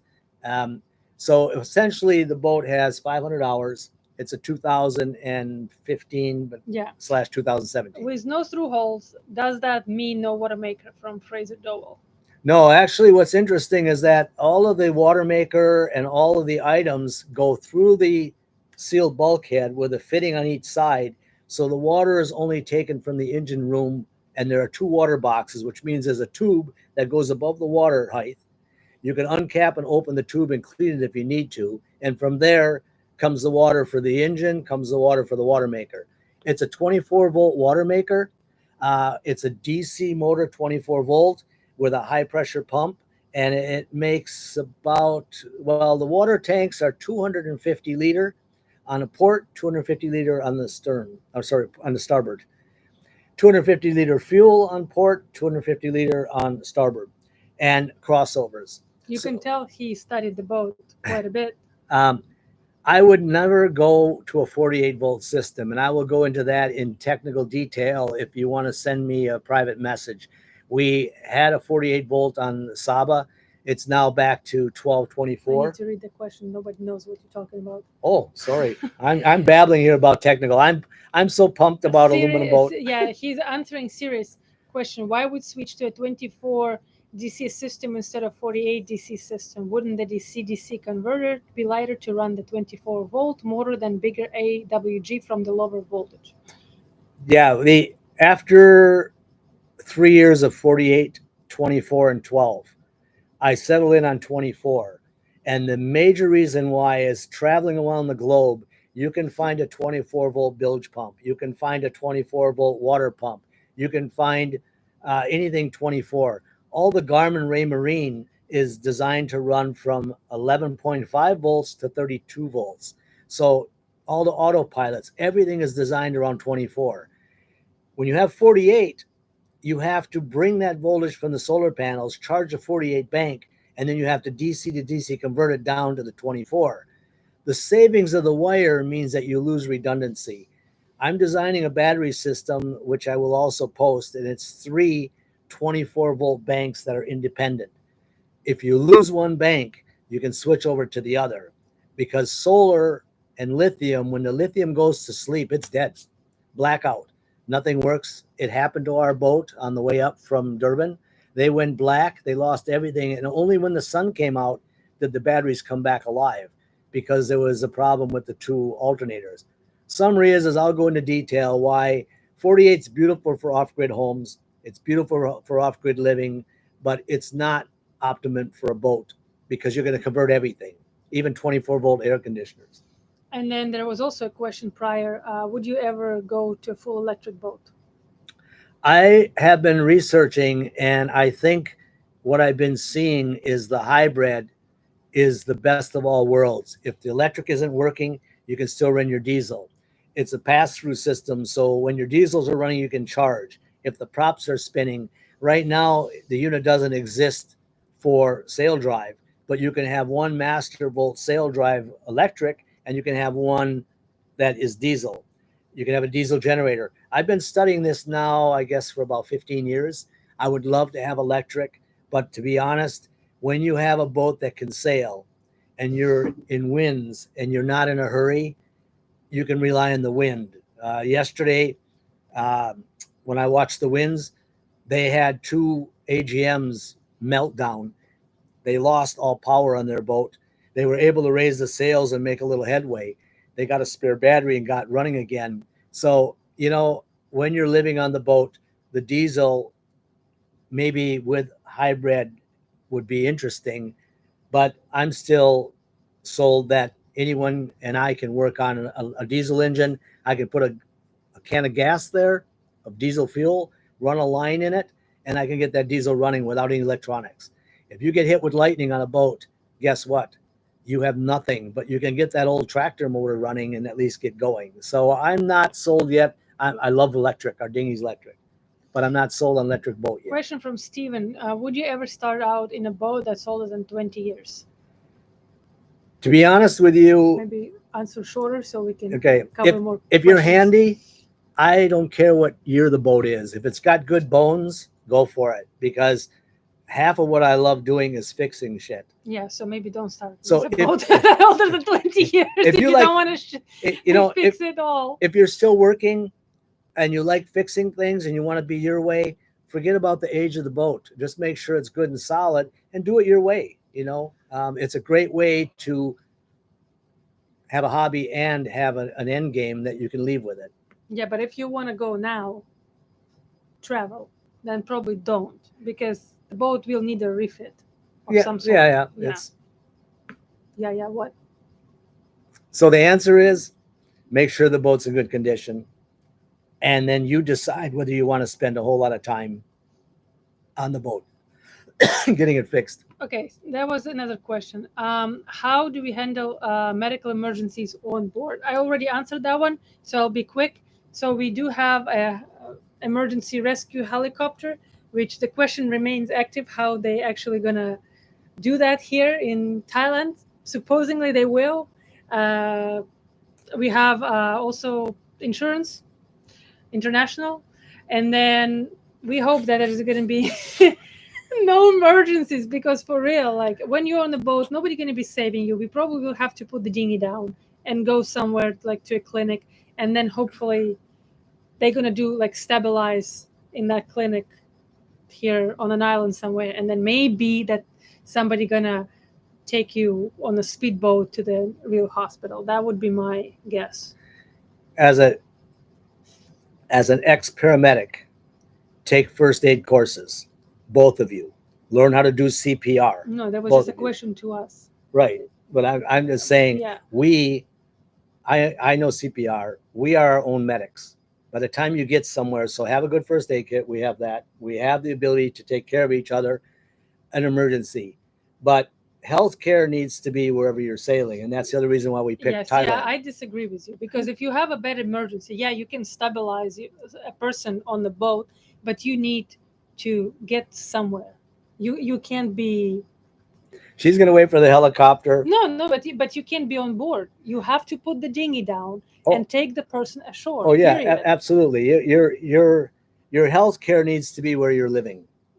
Yes. So that's the other reason. If you pick a place to be boating and you're older like I am, you better not be in a place that doesn't have a place that you want to go to the hospital.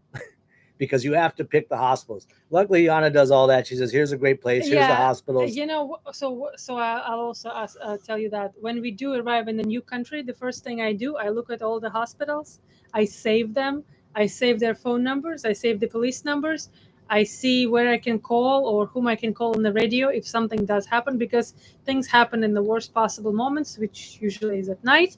So we haven't had to deal with emergencies, but It's a pig. yeah, but that wasn't bad. So yeah, so you prepared. You have to be prepared. That's Yeah.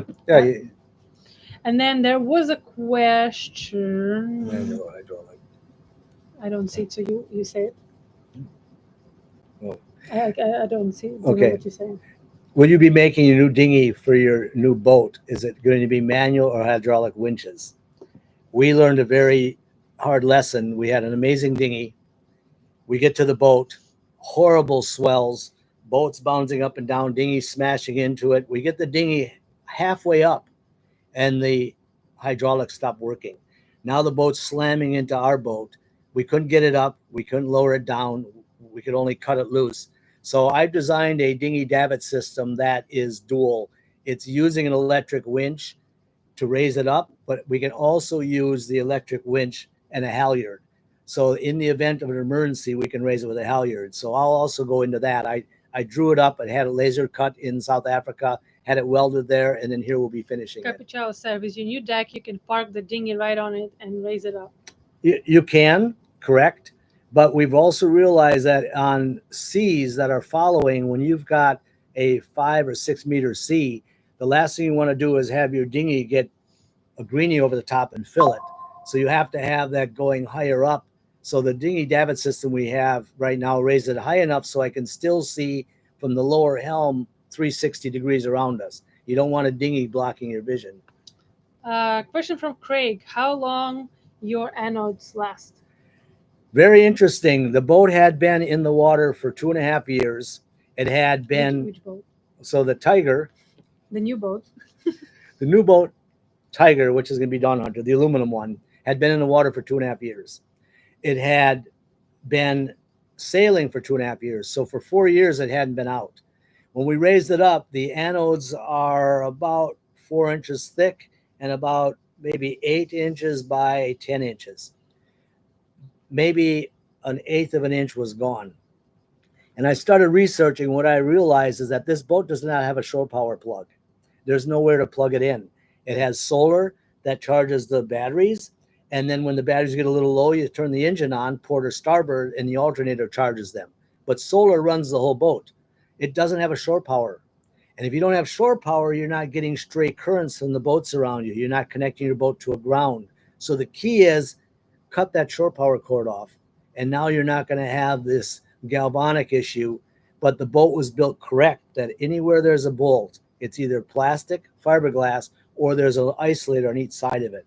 So we don't have galvanic issues between the marine aluminum. So Leonie's here. That's a woman that we were talking about prior, who is now with Shane. Doing the boat. They're building the boat. Hello. So, yeah, shout out to you guys, Sailing Skulls. Hey. Welcome, you guys. Yeah. So somebody else, PB, do you expect to sail it fast to its limits? Can it also sail fast in big seas? And is the ride expected to be comfortable when sailing in a big or heavy disturbed seas? So number one, I mentioned a few times, Google gunboat. Watch what the gunboat does. This is aluminum version of the gunboat. So you're going to see that the very narrow hulls, which means down below, Jan and I are like a pair of sardines. It's like freaking small. The hulls are very skinny and narrow. And the whole boat is sitting above the water, but because the fuel and water is below water line, the boat sails extremely fast, but it's also extremely strong because it is aluminum. And the boat has 3 distinct areas of connection from port to starboard hulls. It has the back deck, and then in the inside the middle of the salon, it has a 10 millimeter 400 by 400 millimeter box that goes from port to starboard. That's where the mast rests. And then in the front, yeah, I think I actually saw the picture of that. There are 2 complete lockers that hold the front together. So this boat, as well with the rigging, it has double side rigging. It has staysail and stormsail in general in the front. Yeah, I found the picture, guys. So that's the box he's talking about. It's this right behind the chair. That's a box, that the one that goes horizontally, like how it's parallel to the chair. So the box runs from port to starboard hull. You can see the mast is in the middle of it. So what's also very important here is if the boat gets struck by lightning, the lightning goes down the mast into the hull automatically. There's no grounding wires. There's no so the boat is designed naturally. You have to step over this location to get to the front helm station and get to where the controls are in the front. But this is 360-degree view all the way around. So the boat is extremely strong. It's also why it's able to be put on the hard. Tide goes down, nothing changes. The door's still open and closed. The windows are not going to crack. So yes, you need to just Google gunboat. I'm not advertising gunboat, but this is an aluminum version of gunboat. And this is hull number 1. 9 years of sailing, 8 years of sailing. There will be hull number 2, 3, 4, and 5. Make sure that you contact us, because as you can see, I am like so excited about this boat. And he did ask about the heavy seas, and the captain who was captaining this boat, he was in well, bringing it up, they hit seas that were 3.5 stories tall because it was wind against current, 7 knots of current going south, winds going the opposite direction. You guys that sail know what that's all about. They have been in 45-foot waves with this boat in regatta, going from Durban to South Africa and back. The boat design, same as gunboat, has a 980, what do we call it? From the water line to the bottom of the boat is 980 centimeter, which generally it's 450 on a Saba, 400 on a lagoon. So you don't have the wave slaps because you're sitting quite high above the water, which again is another gunboat design. We were concerned when we hauled it out whether or not we could get a trailer to work because it has such a high centerboard. Haha, I believe that's it. I'm still learning terminology on catamarans when it comes to aluminum, as you can see. We have still 256 people watching, but we've been online for 2 hours. Oh, wow. So any other questions? Yeah, we're going to start wrapping up. So, guys, if you have any last questions, please write them in the chat box. We will answer them. So we'll do like 10 more minutes of rambling. The other thing is that on our episodes, because we've been traveling and we've been schlepping baggage all over and we've been doing boat work really fast so it could be safe to get here, add your comments, and then kind of go back and check. Because what if I comment on some of the questions on a video that was 5 videos ago, you're going to only be able to see the answer that if you go back to that video. You won't see it on new videos. Or come to Patreon. I answer that immediately. A lot of the people that came to Patreon, we have been sending them postcards from different places that we're at. We post the boat tour there. We post what we're doing more real time. Because that's very easy to pop it up on the phone and say, here we are, guys, you know, we're in the middle of this. So it is a cool way to stay up to date. And again, if you just tuned in, you can go back and watch the live from the beginning, but don't go there and say, oh, hey, what are you doing? Because I see a lot of comments on live and we're not live anymore. Anyway, you can always watch this live. That's mean. Don't do that. So, where are you based in Thailand? And there's something about the freeboard. Okay. Freeboard 980. Most boats freeboard on catamarans is around 400 to 500. It's why this boat can handle really heavy seas and we're not having wave slap. If it does wave slap, it's not going to hurt it. The whole, everything from the deck plate down is 6.5 millimeter with stringers. I think it's every 20 millimeter. I have to look at the drawings. We have all the drawings of the boat. We have all the design of the boat. We are going to refit the inside. We're going to change the galley around.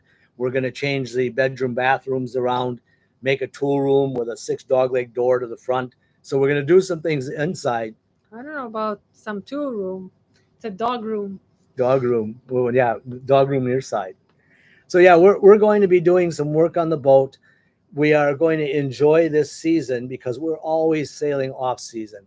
I now know why when we got to the Anchorage in that storm that we decided to do this, why there was no one on their boat. They all left because they look at the weather. We looked at the weather and said, you know, it's not bad. We should be able to do okay. We're behind a protected island.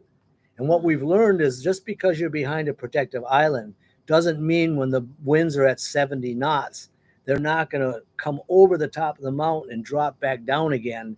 And you're going to be hit with 50, 60 knot gusts and blows. Doesn't sound like much compared to the channels, but it will scare the shit out of you. And it will make you realize that in bad weather, find a marina, tie the boat up. Don't be, you know, Mr. or Mrs. Tough Guy and we want to weather a storm. No, Well, but that wasn't because we wanted to be a tough guys. we were just sailing in the wrong season. We were like, it's probably not going to be that bad. Okay, so where are you based in Thailand now? We are based in Phuket. That's where SIT Yachts is at. Definitely, we can hook you up and send you all over the place in Thailand to learn about boating, take even sailboat lessons, learn what it's like to live on a boat. And Thailand is very much like the Bahamas. It's surprising is that it does have shallow water, diving water, bommies, beaches, but the rocks here are freaking huge. So anyway, thank you, everybody. Again, I can't say enough. We hit over 65,000 subscribers. I also know that by our demographics, most of you guys don't subscribe because you don't want to put your covert information in there. I understand. I don't either. So, but thank you, everybody that's watching us, following us. We do this because of you guys. And we will document the solar and the battery and the systems because it is something that we have been testing now for 5 years. And we know what the hell we're doing. I must say that when it comes to solar and lithium. We're not doing it for a channel. We're not doing it for likes and subscribes. We're doing it because we have to be able to rely and trust it. And there'll be more on our electric dinghy because we get the shit kicked out of us about having electric Yeah, dinghy. but somebody also asked about that. We're not changing the dinghy. We are keeping our aluminum dinghy. It's matching, and we love it. We love the aluminum dinghy. This is another reason why we got sold on aluminum is because we came to our dinghy smashed underneath a concrete dock. We've come to our dinghy where it was hitting the concrete wharf because the tide changed and it scraped the whole side of the dinghy to pieces. It gouges out of it. And you know what? The dinghy's floating. We killed 3 inflatables because when the shells hit it or when the sharp nails that are sticking out of wooden docks hit it, Apollon's not going to survive. The aluminum, yeah, it gets scratches in it and cuts and dings. So yeah, this is the other reason why we decided the dinghy little should probably be a dinghy big, and that's why we're currently going to be pacing, waiting for that ship to get here. Okay, we're gonna end on this one. Steven, thank you so much for super chat. I'm a filmmaker and I'm very interested in changing my storytelling. You guys are an inspiration, but I have to ask who does the editing. So after I finished my dental education and working as a dentist, I was a videographer and photographer. So I was doing all the editing and all the storytelling. I took numerous courses, education, you name it. William knows I get obsessed over things. So I was editing, I would say, till maybe 1 year ago after we left Bahamas. So once we started like traveling more and we started doing more advertising, I decided that it was much better time spent of my life instead of editing, just doing more recording, more episodes, and just living the life. Because if anybody knows YouTube, it takes about 40 to 60 hours to edit one video a week. So it's great weather. You want to go somewhere and you can't because you have to edit a video. So I did an executive decision. That's why you guys see advertisings on our channel, because that and Patreon, that's what pays for our editor. I found an editor and I taught him everything from scratch. So now we have an editor and we are uploading footage on Starlink. I still do the storytelling myself. And then we are working on shared projects. So he edits and then I check everything and I move things around if needed. And then it's done. So yeah, so right now we have an editor and I'm not editing like full time anymore. So question for you. This is Mrs. Media Technical Genius. Can we post the pictures of this boat on Patreon? Yeah, we can. All right. So what I'm going to do for everybody that's been here and been watching you mean how, for free, so that everybody can see, or how? I'm just saying we're just going to put it on Patreon.